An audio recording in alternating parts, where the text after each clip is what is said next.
नमस्कार बच्चों। आज का ये टॉपिक है रेशियो एंड प्रोपोर्शंस।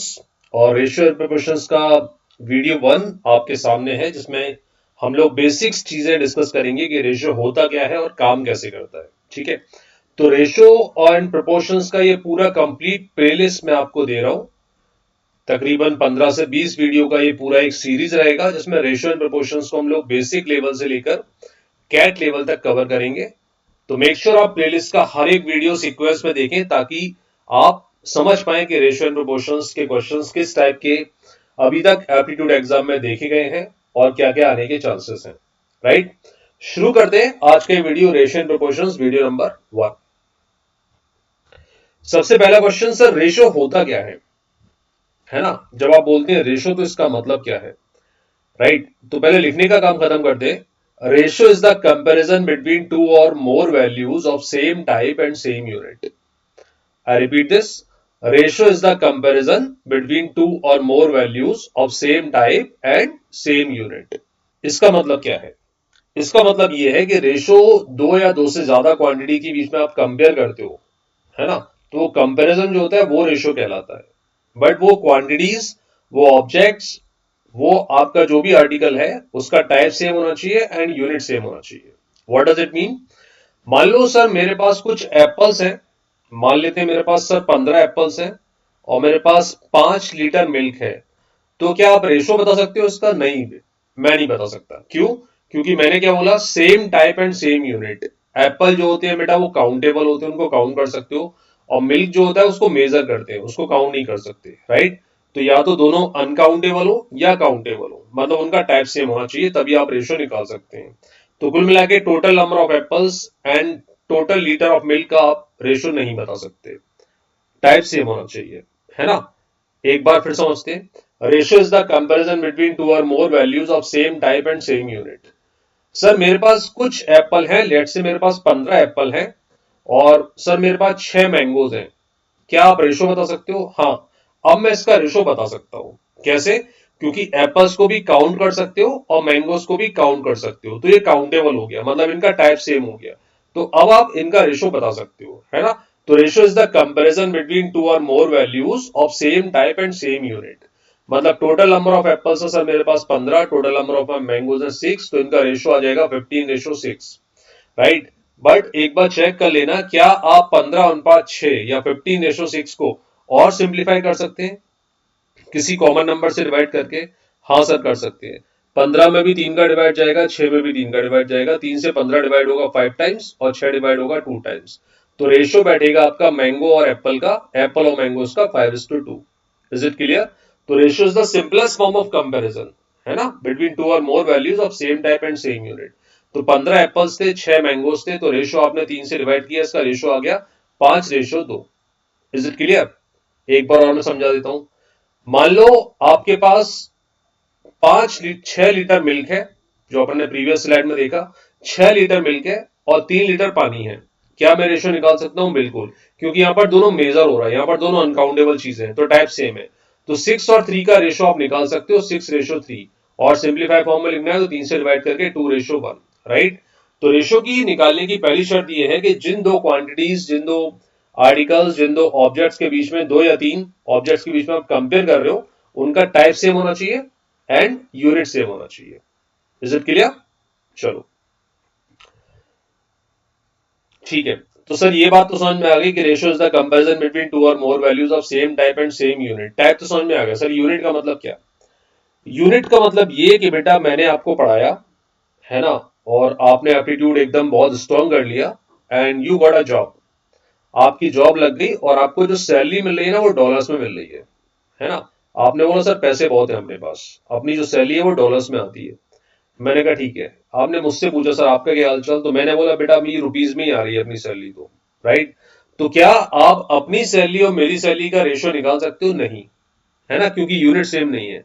आपकी जो सैलरी है वो डॉलर्स में आ रही है, मेरी सैलरी रुपीज में आ रही है। तो या तो आपको डॉलर को रुपीज में कन्वर्ट करना पड़ेगा या रुपीज को डॉलर में कन्वर्ट करना पड़ेगा। बैठ रही है बात दिमाग में? तो ratio is the comparison between two or more values of same type and same unit. Type भी सेम होना चाहिए, यूनिट भी सेम होना चाहिए। आपने कोई डिस्टेंस मेजर की और आपने मेजर किया 4 किलोमीटर, मैंने एक डिस्टेंस मेजर किया, मैंने मेजर किया 400 मीटर, क्या रेशो बता सकता हूं? अभी नहीं। या तो किलोमीटर को मीटर में कन्वर्ट करो या मीटर को किलोमीटर में, उसके बाद रेशो आ जाएगा। ठीक है, चलिए, ये बात मुझे समझ में आ गई कि रेशो होता क्या है। आगे बढ़ते हैं। How to calculate ratios. तो हमने अभी तक पढ़ा ratio is the simplest form of comparison, may not be the actual value. Ratio जो होता है वो कंपैरिजन का सिंपलेस्ट फॉर्म होता है, दो या दो से ज्यादा वैल्यूज के बीच में। ये जरूरी नहीं है कि आपकी एक्चुअल वैल्यूज हो। इसका मतलब क्या? मान लो मेरे पास दो आर्टिकल हैं, कोई भी ऑब्जेक्ट है, उनका रेशो मैंने ए और बी, ए रेशो बी से रिप्रेजेंट कर रहा हूं, और इस रेशो की वैल्यू है, मान लेते हैं 3:7। क्या इसका मतलब सर ये है कि ए का वैल्यू 3 और बी का वैल्यू 7 होगा? Not necessary. हो भी सकता है, नहीं भी हो सकता है। इसको ज्यादा करेक्ट तरीके से लिखने का तरीका ये होगा कि बेटा ए का वैल्यू 3 के इज एनी नेचुरल नंबर, और बी का वैल्यू होगा 7 के। समझ गए? के कोई भी नेचुरल नंबर हो सकता है, ए का वैल्यू होगा 3 के, बी का वैल्यू होगा 7 के। मतलब ए का वैल्यू 3 का मल्टीपल होगा, बी का वैल्यू 7 का मल्टीपल होगा।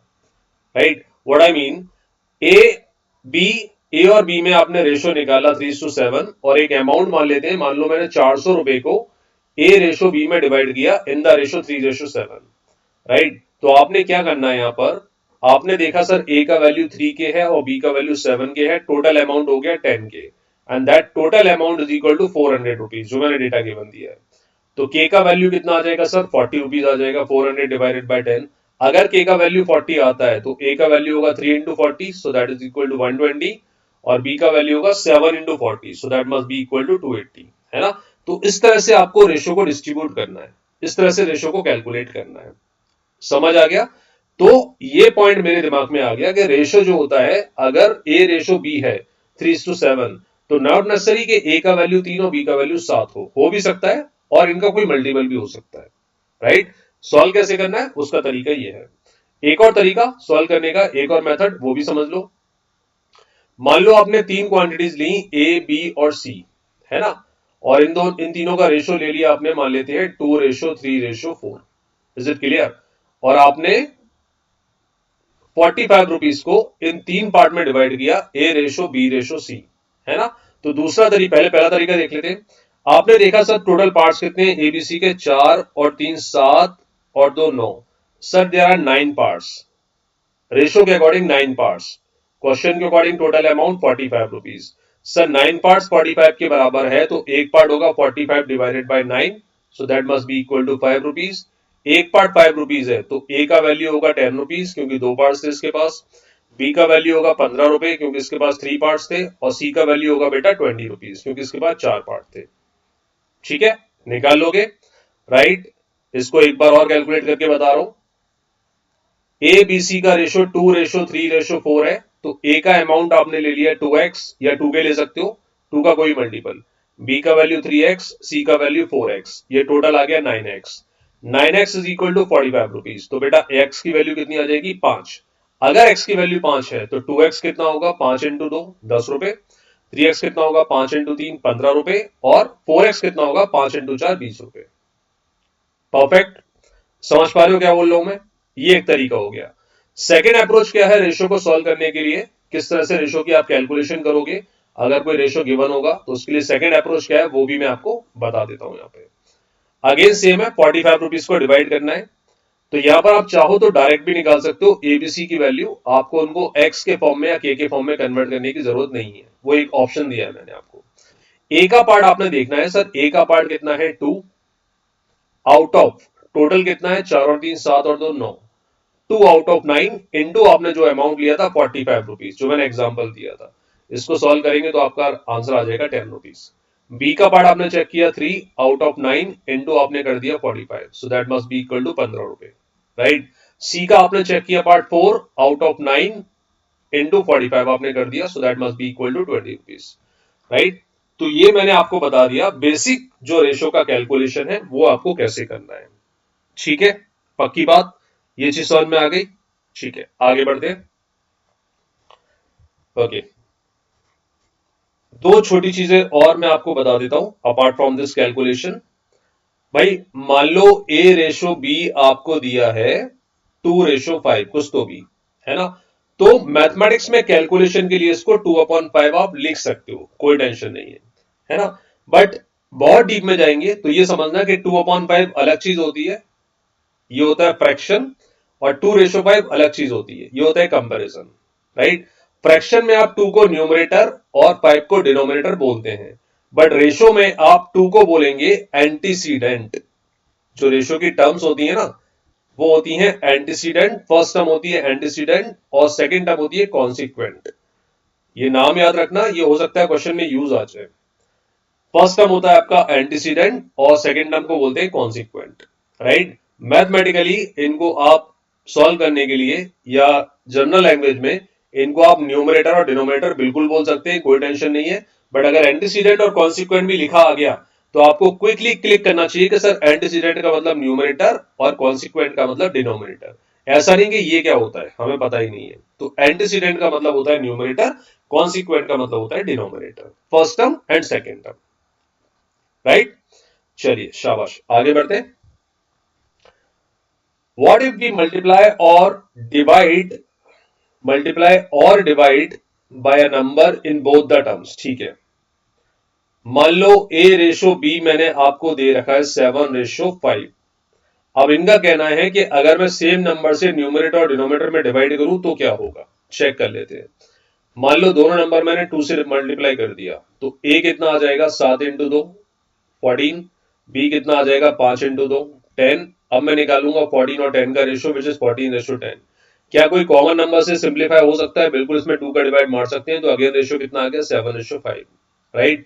तो मुझे ये पता पड़ा कि अगर किसी रेशियो की दोनों टर्म्स में किसी भी नंबर से मल्टीप्लाई करता हूं तो रेशियो में कोई फर्क नहीं पड़ता है, answer would B 7:5। Again same ratio रहने वाला है।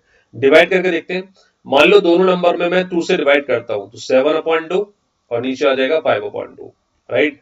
सो what we are getting 7/2 into 2/5, ये 2 कैंसिल आउट, अगेन रेशियो कितना आ जाएगा 7:5, राइट। तो रेशियो में अगर मैं सेम क्वांटिटी से सेम नंबर से मल्टीप्लाई करता हूं दोनों टर्म्स में या डिवाइड करता हूं दोनों टर्म्स में तो रेशियो चेंज नहीं होता है, ratio will be constant, ratio same रहने वाला है। ठीक है, चलो सर इतना छोटी छोटी चीजें, इतना बेसिक चीजें क्यों बताई जा रही है हमें, ये तो हमें पता है। तो बेटा मैं ये इसलिए बता रहा हूं ताकि जो 100 लोग वीडियो को देख रहे हैं उनमें से अगर 5 लोगों को भी ये चीज नहीं पता होगी तो आगे चल के क्वेश्चन सॉल्व करने में दिक्कत आ सकती है ना। इसलिए मेरा हर एक वीडियो डिटेल में होगा और बहुत डीप में जाके कॉन्सेप्ट को हम समझेंगे ताकि आपको छोटी छोटी चीजें, बारीक चीजें भी क्लियर हो जाए। डन, चलो आगे बढ़ते हैं। अब रेशो आपको दे रखा है a/b, मान लेते हैं इसकी वही वैल्यू लेते हैं 2/3। उसने पूछा क्वेश्चन में कि बेटा इसका डुप्लीकेट रेशो बताओ, इसका डुप्लीकेट क्या होगा। तो जब भी डुप्लीकेट रेशो का टर्म यूज होता है आपने क्या करना है, a² है ना, न्यूमरेटर और डिनोमिनेटर का एंटीसीडेंट और कॉन्सिक्वेंट का स्क्वायर कर देना है और उनका रेशो निकालने हैं। तो 2/3 का डुप्लीकेट होगा बेटा 4/9, समझ आ गया।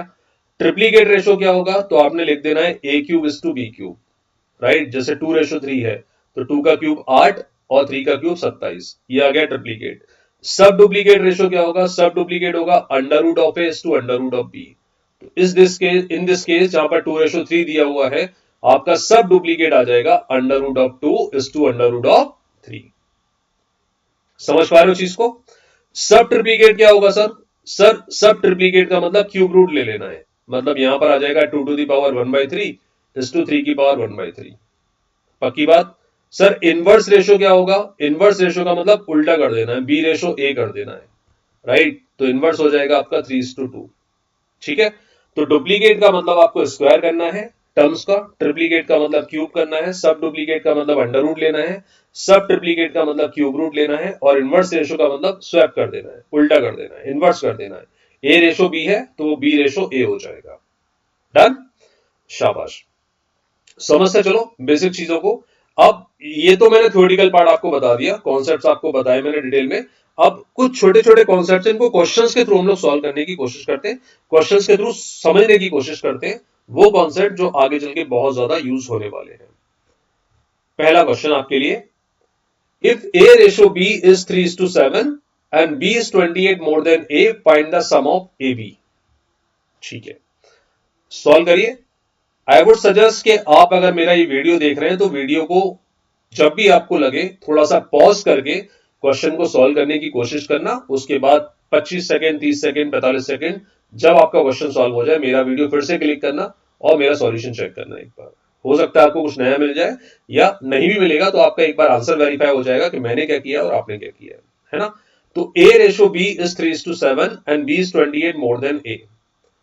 आपको दो ऑब्जेक्ट्स का, दो आर्टिकल का रेशो दिया है, A रेशो B 3:7।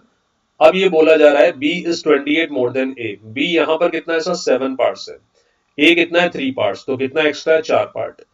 मेरे अकॉर्डिंग 4 पार्ट्स, क्वेश्चन के अकॉर्डिंग 28। अगर 4 पार्ट 28 है तो 1 पार्ट कितना होगा सर? 7 होगा। 28/4।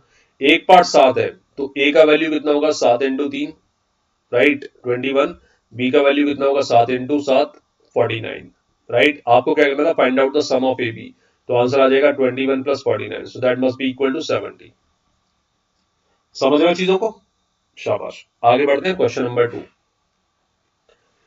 A ratio B is 4:7, B ratio C is 14:5, find out the ratio of ABC। है ना। आपको यहां पर क्या है? दो अलग अलग रेशो गिवन है। पहला रेशो है A ratio B which is 4:7। Second है आपका B ratio C which is 14:5, और आपको एक सिंगल रेशो में कन्वर्ट करना है which is A ratio B ratio C। तो आपने क्या किया? सबसे पहले टर्म्स को लिख लिया 4:7 एंड 14:5, राइट। अब आपने ये देखा कि B की यहां पर दो वैल्यूज आपको गिवन है, 7 और 14। तो इनको सिंगल वैल्यू में कन्वर्ट करने के लिए what we will do, we take the LCM of 7 and 14, right. 7 and 14, इनका एलसीएम कितना आ जाएगा? 14। 7 और 14 दोनों से कट्टे वाला नंबर हो गया 14, राइट। अब 14 को आपने 14 लिखा है तो मतलब 1 का मल्टीप्लाई किया है, तो इसके साथ वाले नंबर में 1 का मल्टीप्लाई कर दो। समझ पा रहे हो? 7 को 14 लिखने के लिए आपने 2 का मल्टीप्लाई किया होगा, तो उसके साथ वाले नंबर में भी 2 का मल्टीप्लाई कर दो। तो आपका रेशो कितना आ जाएगा बेटा एबीसी का? 8, 14, 5। Is it clear? मैं रिपीट कर रहा हूं, 7 और 14, राइट। एलसीएम कितना आ गया? 14। 7 को 14 लिखा है मतलब 2 का मल्टीप्लाई किया है, तो 4 में भी 2 का मल्टीप्लाई कर दो। 14 को आपने 1 से मल्टीप्लाई किया है तो इसके साथ वाले नंबर में 5 में ही 1 का मल्टीप्लाई कर दो। तो रेशो आ गया 8, 14, 5। ये हो गया एलसीएम मेथड। एक मेथड होता है जिगजैग मल्टीप्लीकेशन, वो भी मैं एक बार आपको करके बता देता हूं। ए और बी का रेशो 4:7, बी और सी का रेशो 14:5। अब आपने क्या करना है? सिंगल रेशो में कन्वर्ट करने के लिए डू द जिगजैग मल्टीप्लीकेशन। 4 का 14 में, 4 का 7 में, 7 का 5 में, जिगजैग फॉर्म में। 14 इंटू 4 कितना हो जाएगा सर? 56।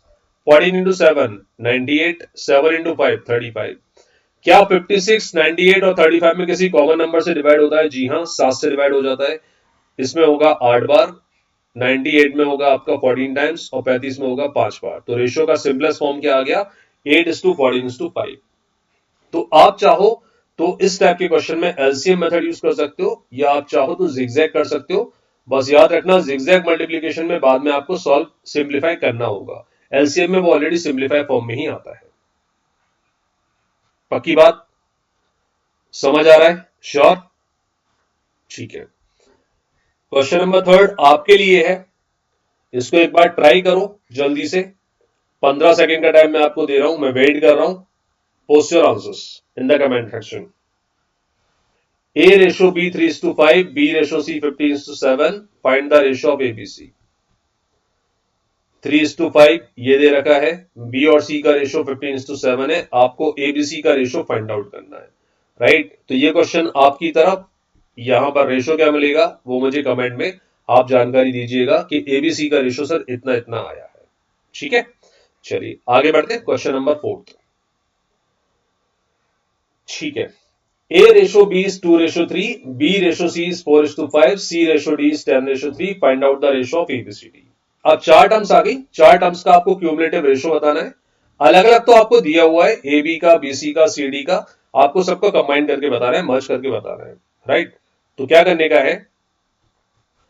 ए रेशो बी 2:3 के वन है, बी रेशो सी 4:5 के वन है। तो अगर चार क्वांटिटीज का रेशो आपको निकालना हो तो व्हाट यू कैन डू, आप पहले तीन को मर्ज करना, उसके बाद फोर्थ थर्ड वाले सेक्शन को मर्ज करेंगे, सी और डी को।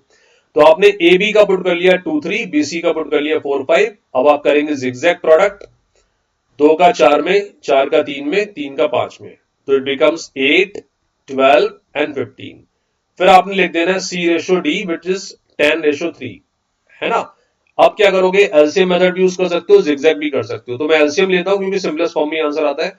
15 और 10 का एलसीएम कितना आ जाएगा बेटा, 30। लिख दिया सर। 10 को 30 बनाने के लिए 3 का मल्टीप्लाई, तो 3 में भी 3 का मल्टीप्लाई कर दो, कर दिया। 15 को 30 बनाने के लिए 2 का मल्टीप्लाई, तो इन दोनों नंबर में भी 2 का मल्टीप्लाई कर दो, कितना आ जाएगा आपका 16 और 24।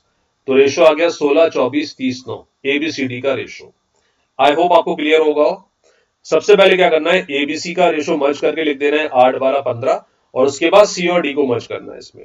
ठीक है, आप चाहो तो जिगजैग भी कर सकते हो, 10 इंटू 8, 10 इंटू 12, 10 इंटू 15, 15 इंटू 3 करके देखें।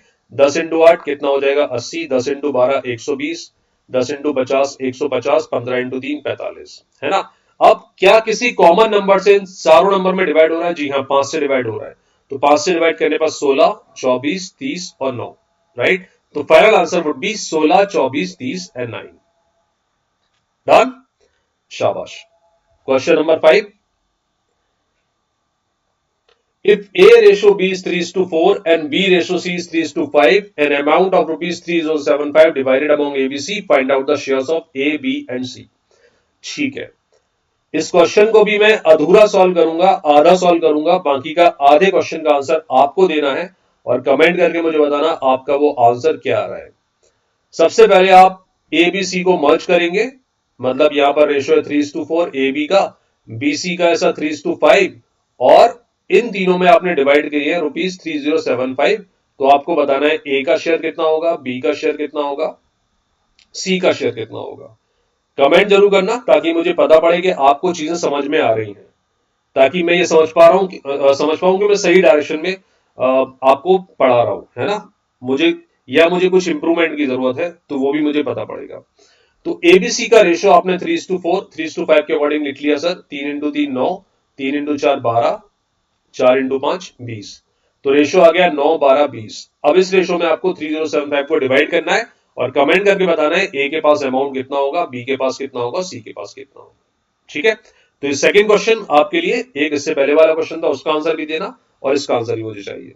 ठीक है, चलो शाबाश, आगे बढ़ते हैं। Question number 6, in a 100-meter race A beats B by 10 meter and B beats C by 10 meter, by what distance A beats C। फिर से बढ़ते हैं। 100 मीटर की रेस में ए ने बी को बीट किया 10 मीटर से, बी ने सी को बीट किया 10 मीटर से, तो ए ने सी को कितने मीटर से बीट किया? सर फालतू टाइप का क्वेश्चन है सर, 10 मीटर और 10 मीटर 20 मीटर आंसर आ तो गया, है ना। अगर आपको ऐसा लग रहा है तो आप गलत हैं, answer is not 20 metre. Question को फिर से पढ़ते हैं। इन अ 100-मीटर race A beats B by 10 metre, बस यहां पे रुक जाओ। इसका मतलब क्या है, अगर ए 100 मीटर पर है तो बी कहां पर होगा, 90 मीटर पर, क्योंकि ए ने बी को 10 मीटर से बीट किया है। इसका मतलब ए फिनिश लाइन टच कर चुका है, 100 पर है, और बी 90 पर है। अब दूसरा स्टेटमेंट शुरू होता है यहां से, B beat C by 10 metre, मतलब बी अगर 100 पर है तो सी आपका कहां पर होगा बेटा, 90 पर होगा। समझ आ गया? हाँ जी सर, ये समझ में आ गया। अब देखो आप ध्यान से, आपको ए और बी का रेशो गिवन है 10:9, है ना, जीरो हटा दिया मैंने। आपको बी और सी का रेशो गिवन है 10:9, और आपने बेटा रेशो निकालना है एबीसी का। निकाल पाओगे? 10:9 यहां पुट कर दिया, बी और सी का भी 10:9 यहां पुट कर दिया। क्रॉस मल्टीप्लाई या जिगजैग मल्टीप्लाई करते हैं तो 10 इंटू 10 कितना आएगा, 100, राइट। बी का वैल्यू कितना आएगा, 10 इंटू 9 90, और सी का आएगा 9 इंटू 9 81। मतलब जब ए 100 पर है तब बी 90 पर है और सी 81 पर है। तो ए ने सी को कितने मीटर से बीट किया है, 19 मीटर से। आंसर आएगा 19 metre. Are you with me? Answer आएगा 19 मीटर। समझ आया? चूंकि हम लोग रेशो कर रहे हैं तो इसको मैंने रेशो से बता दिया। अब मैं इसको दो तरीके से और सॉल्व करने के आपको बताऊंगा कि और कैसे कर सकते हैं, है ना। एक बार फिर से समझो, सेकेंड मेथड। आपने कंपेयर करना है एबीसी को, है ना। जब ए 100 पर है, बी 90 पर है, ये बात समझ में आ गई? हाँ जी सर आ गई। जब बी 100 पर है तब सी 90 पर है, क्योंकि 10 मीटर का डिफरेंस है, ये भी समझ में आ गया। क्या मैं मैथमेटिकली कह सकता हूं बेटा कि ए अपॉन सी जो होगा वो A upon B into B upon C होगा? नहीं सर, ये समझ में नहीं आया। देखो a अपॉन सी का मतलब a upon B into B upon C, क्योंकि b से b कट जाता है तो बचता है a अपॉन सी। हाँ सर, आप क्लियर है। क्या मैं a अपॉन बी का वैल्यू 10 अपॉन 9 लिख सकता हूँ? बिल्कुल लिख सकता हूँ। जीरो जीरो हटा दिया। क्या मैं b अपॉन सी को 10 अपॉन 9 लिख सकता हूँ? बिल्कुल लिख सकता हूँ। तो आपका कुल मिला के आ गया 10 इंटू 10 100 अपॉन 81। मतलब जब a 100 पर है तब c 81 पर है। डिफरेंस कितना आया? 19 मीटर का। तो आप चाहो तो प्रीवियस मेथड मतलब रेशो से भी कर सकते हो, आप चाहो तो फ्रैक्शन से भी कर सकते हो। Answer would be 19 metre. पक्की बात? श्योर? ठीक है। एक और मेथड मैं आपको दे रहा हूं यहां पर, परसेंटेज। उससे कैसे करना है देख लो। एक 100 मीटर की रेस में ए बी को बीट करता है 10 मीटर से, बी सी को बीट करता है 10 मीटर से।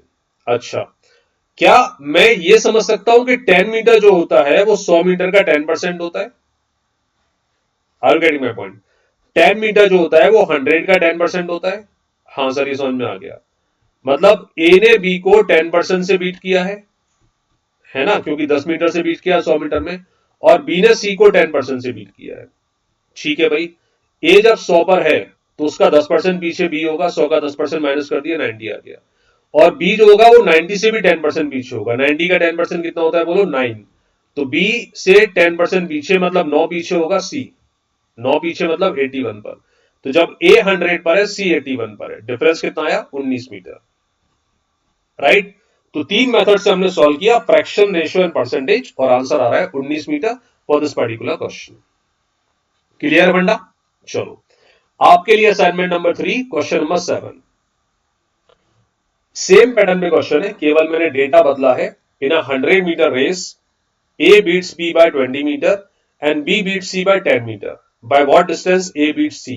तो ये आप कमेंट करके मुझे बताएंगे कि ए ने सी को कितने मीटर से बीट किया है। 100 मीटर की रेस है, ए ने बी को हराया 20 मीटर से, बी ने सी को हराया 10 मीटर से, तो ए ने सी को कितने मीटर से हराया? Post your answers in the comment box. Question number 8। There are 5 quantities, 5 objects, 5 article A B C D E। A और B का रेशियो है 3:7, B और C का है 12:5, C और D का रेशियो है 14:3 एंड D और E का रेशियो है 15:2। We need to find out the ratio of A and E। क्या करें सर? सर A का वैल्यू 3 दिख रहा है और E का वैल्यू 2 लिख रहा है, तो क्या मैं 3:2 लिख दूं? नहीं, ऐसा बिल्कुल भी नहीं करना है ना। समझ लो क्या कर सकते हैं। दो मेथड बताऊंगा। पहला मेथड, इन सब रेशो को पहले तो आपको मर्ज करना पड़ेगा, है ना। तो फटाफट मेरे साथ कैलकुलेट करते रहो और मर्ज करते चलो। ए और बी का रेशो 3:7, इसमें मैं पहले मर्ज करूंगा B/C, विच इज 12:5। कर देते हैं जिगजैग प्रोडक्ट, ये आ जाएगा 36, ये आ जाएगा 84 और ये आ जाएगा 35। राइट। फिर मैं इसमें मर्ज करूंगा सी और डी को, विच इज 14:3, 40:3। अब जिगजैग करूंगा तो बहुत कॉम्प्लेक्स हो जाएगा, तो क्यों ना कुछ ऐसा करेंगे 35 और 14 का एलसीएम ले ले, विच इज 70, है ना। समझना, पहले ध्यान समझ लेना, बाद में नोट करना। तो 14 को 70 बनाने के लिए 5 का मल्टीप्लाई, तो 3 में ही 5 का मल्टीप्लाई कर दो सर, 15 आ गया। 35 को 70 बनाने के लिए 2 का मल्टीप्लाई, तो इसके साथ वाले नंबर में भी 2 का मल्टीप्लाई कर दो सर, मुझे मिल गया 72 और 168। राइट। तो मेरा एबीसीडी का रेशियो आ गया 72, 168, 70 और 15। फिर मैंने इसे मर्ज कर दिया D ratio E, which is 15:2। Right. 15 और 15 का एलसीएम कितना आ जाएगा? 15। तो 15 को 15 लिखा है तो इसको भी 2 लिख देंगे और इनको भी 72, 168 और 70 लिख देंगे। सारे रेशो मैंने मर्ज कर दिए। ये मुझे रेशो मिल गया ए बी सी डी और ई का। यहां पर ए का वैल्यू 72 है, ई का वैल्यू 2 है, तो रेशो आ जाएगा 72:2, विच इज इक्वल टू 36:1। ठीक है। एक तरीका ये हो गया, लेकिन ये थोड़ा सा टाइम कंज्यूमिंग है। तो सेकंड और लॉजिकल अप्रोच, ज्यादा लॉजिकल अप्रोच क्या है? देखो ध्यान से, आपको कंपेयर करना है जो अपन ने प्रीवियस क्वेश्चन में किया था रेस वाले में, ए और ई को, फर्स्ट टर्म और लास्ट टर्म को आपको कंपेयर करना है।